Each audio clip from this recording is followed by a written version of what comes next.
Hello and welcome to my channel. In the last video, I discussed about the shortcomings of Citizen Charter, about some recommendations made by Administrative Reforms Commission, and lastly about the principles of Citizen Charter. In this video, I am going to discuss about a new concept which is e-governance, about its objectives, different types of interactions through e-governance and some models of e-governance. So what are we waiting for? Let's jump to the first topic, which is e-governance. E-governance is the governance with the information and communication technology. Let us understand first two concepts, that is e-government and e-governance. What is the difference between them? E-government is the usage of information and communication technology by the government, or there is a presence of government online. Whereas when we are going to discuss about the governance, e-governance, the use of information and communication technology in the government procedure for better delivery and better accessibility to the services for the citizens. That's why the e-governance is known as SMART, where the SMART full form is S for simple, M for moral, A for accountable, R for responsive, and T for transparent. Let us discuss them one by one. First is simple. It means easy to access. Technology makes accessibility easier, meaning simplification of rules, regulations and processes of the government through the use of information, communication and technology, and thereby providing the user-friendly government. Next is the moral, which means the emergence of an entirely new system of ethical values in the administrative machinery. Technology improves efficiency of anti-corruption agencies, police, judiciary, etc. Accountable. We have come across this word very many times. Now let us discuss this, that it facilitates the design, development and implementation of an effective information system and a performance measurement mechanism, ensuring more accountability of public service functionaries. Next is the responsive.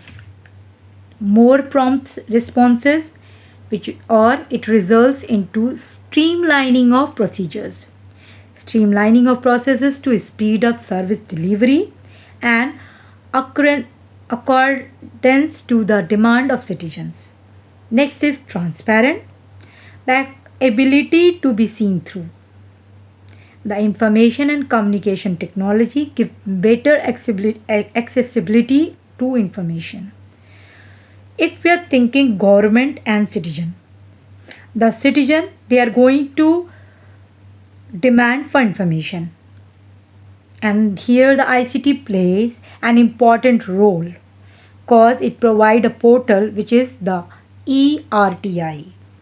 Now the government is going to supply the information with the help of websites or the portals. Through the portal and website, they are going to provide information to citizen. So there is a transparency because the demand and supply, they are in the same manner.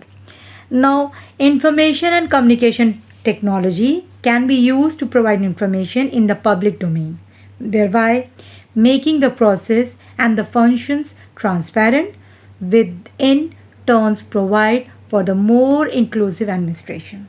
What is the meaning of inclusive administration? It means participatory administration. Let us proceed further and understand the objectives of the e-governance. First is the better service delivery to citizen, then to more transparency and accountability of administration, empowering the people or the citizens through information, and improving efficiency within the government, which means government to government interactions, how different agencies of government interact with each other. We can understand through an example that during the COVID, center and state interactions done to decrease the fatalities.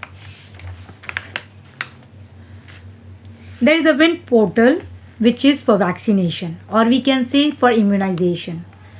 So through ICT, they are getting the information and displaying it to the children below 6 years and even for the pregnant women. Now let us discuss about the interactions through e-government governance. The first one is the government to government, next is the government to employee, then the government to citizen, and the last one is the government to the corporate or the businesses. We are going to discuss each one by one through examples. The government to government interaction. Example is virtual meetings or communication through emails. Center and state governments, where the PM is interacting, even the PM is interacting to the bureaucrats through this mechanism. And Prime Minister and Chief Ministers meeting through this, and launching an inauguration of program through the information communication technology. Next one is the government to citizen interaction. Example is direct benefit transfer or Man Ki Baat or ERTI. Social media handles of government is also an example, like Arogya Setu app, e-education, e-health, UWin or CoWin, etc. These are the various examples of government to citizen interaction. Government to employee interaction is when, like suppose we are getting the credit of salary and there is a portal which is known as SHE box. It is a complaint mechanism against the sexual harassment at the workplace. Next one is the Karmyogi. It is a training program, particularly I got platform. Last one is the government to corporate or business. Here we can understand that through e-auctions, e-tenders or MCA 21, which is the Ministry of Corporate Affairs 21 program. These are the example for the government to corporate businesses. We should understand what is MCA 21, and that is a set of directives given to all the business or the corporates who want to open up business in India. It is regarding the different kind of licenses, etc. E-business summits are also an example for this. I'm proceeding further with the last topic, which is the models of e-governance. There are basically 5 models, and I'm going to discuss 3 in this video. The first one is the broadcasting model. Broadcasting model is where the government had disclosed the information and ICT used to transmit an information into wider public domain. The merit of this is it increases awareness of citizens, which results into more informed citizenry.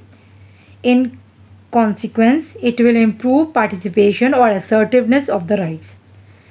The demerit of it is that the information is given to citizens, but a two-way communication is not enabled. The broadcasting model provides information useful to governance in wider public domain through the use of information and communication technology.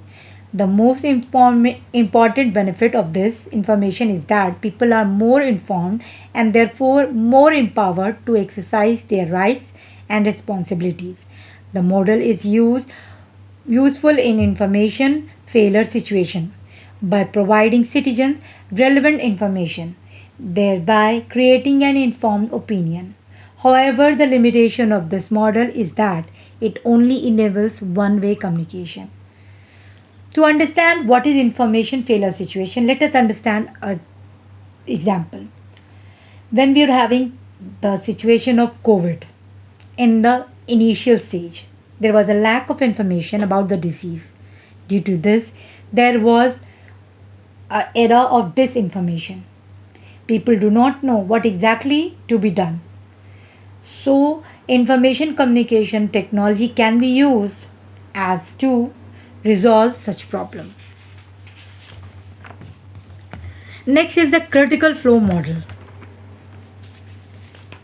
The information supplied timely to group and then they will get benefited. The model provides and for transmitting information of critical value to the targeted audience into the wider public domain through the use of information and communication technology. The strength of this model is that ICT makes the concept of time and distance redundant. When the information is hosted on the digital network, this could be used advantageously by the instantly transferring critical information to its strategic user located anywhere. For example, the bank account holder gets information about the cyber frauds. This is particular information and is not relevant to everyone. Next and the last model I'm going to discuss is the comparative analysis model. This model is highly significant for developing countries and can be used for empowering people. Essentially, the model continuously assimilates best practices in the particular area of governance and then uses them as benchmarks to evaluate other governance practices. It then uses the result to advocate positive changes to positively influence public opinion on governance practices. The strength of this model lies in the infinite capacity of digital network to store information, retrieve and transmit it instantly across all geographical and hierarchical boundaries. By this, I am concluding my video. If you find my video useful, kindly like, share and subscribe. Thank you.